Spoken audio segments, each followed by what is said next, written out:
Assalamualaikum dan selamat pagi. Cuba lihat gambar yang cikgu kongsikan dengan kamu. Gambar apa tu? Gambar jari yang sedang terluka.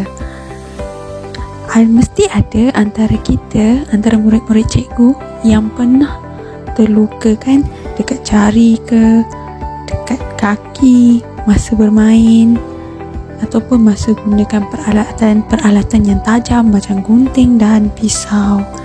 Jadi hari ini kita akan belajar mengenai asas pertolongan cemas, iaitu kita masih lagi berada dalam topik 6.1 asas pertolongan cemas.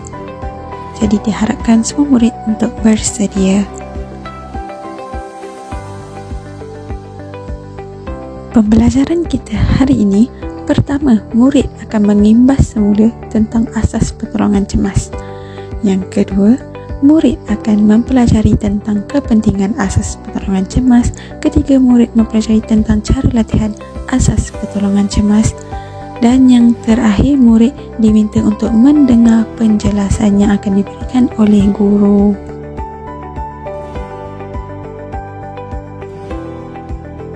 Jadi, mari kita pergi kepada satu, apa itu pertolongan cemas. Jadi, pertolongan cemas ni ialah rawatan sementara yang diberikan kepada mangsa sebelum ketibaan pasukan perubatan, di mana rawatan sementara ni akan diberikan oleh mereka yang mempunyai ilmu tentang asas pertolongan cemas. Jadi mari kita ke subtopik seterusnya, iaitu 02. Yang kedua iaitu kepentingan pertolongan cemas. Kepentingan pertolongan cemas ni bermakna kebaikan pertolongan cemas tersebut. Jadi mari kita tengok kepentingannya ialah yang pertama, menambah pengetahuan yang boleh digunakan semasa kecemasan.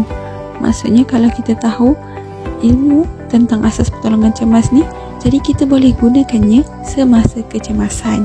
Yang kedua, menghulur bantuan untuk menyelamatkan nyawa mangsa.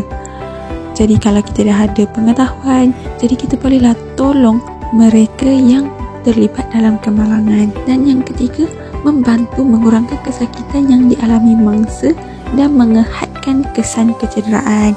Jadi ini dapat menenangkan sedikit hati mangsa.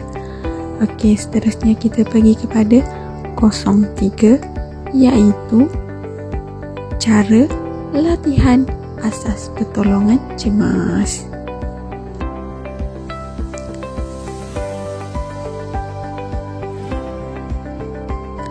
Asas bantu merawat luka menggunakan 2C. 2C tu apa? Mesti murid-murid pun tak pernah dengar. Jadi di sini cikgu akan bagi tahu 2C. Yang pertama adalah clean, iaitu bersihkan luka daripada kotoran. Yang kedua, cover, iaitu tutup luka dengan kain kasar atau plaster. Perkara ni merupakan perkara yang penting dalam asas bantu merawat luka. Kita pergi kepada cara latihan untuk asas bantu merawat luka, iaitu yang langkah yang pertama.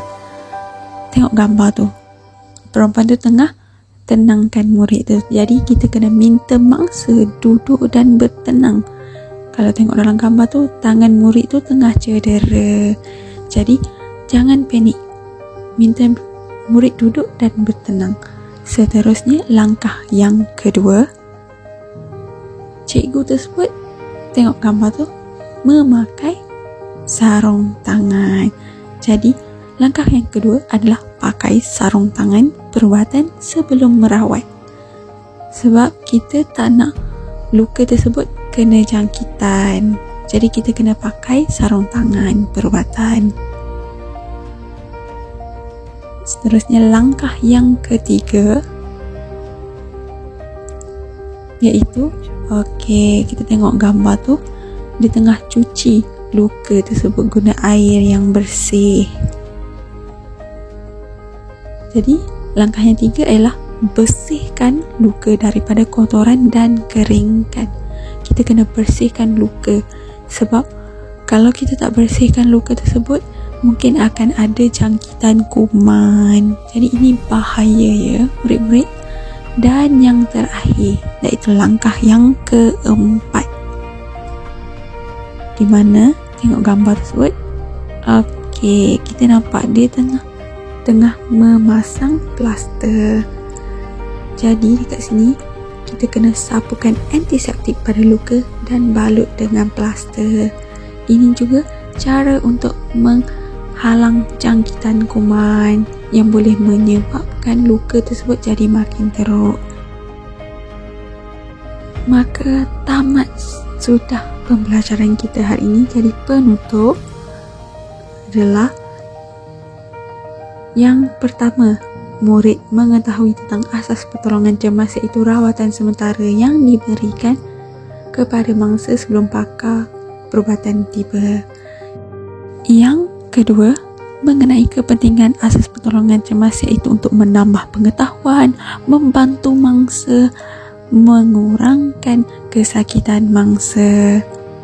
Yang ketiga, mengenai asas bantu merawat luka, iaitu 4 langkah yang telah kita pelajari sebentar tadi, iaitu menenangkan mangsa, memakai sarung tangan, mencuci luka dan memakai plaster.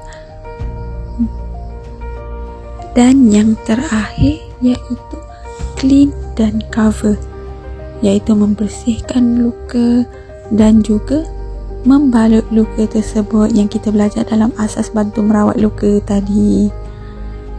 Ini merupakan perkara yang penting bagi mengelakkan jangkitan kuman. Jadi itu sahaja, sekian, terima kasih.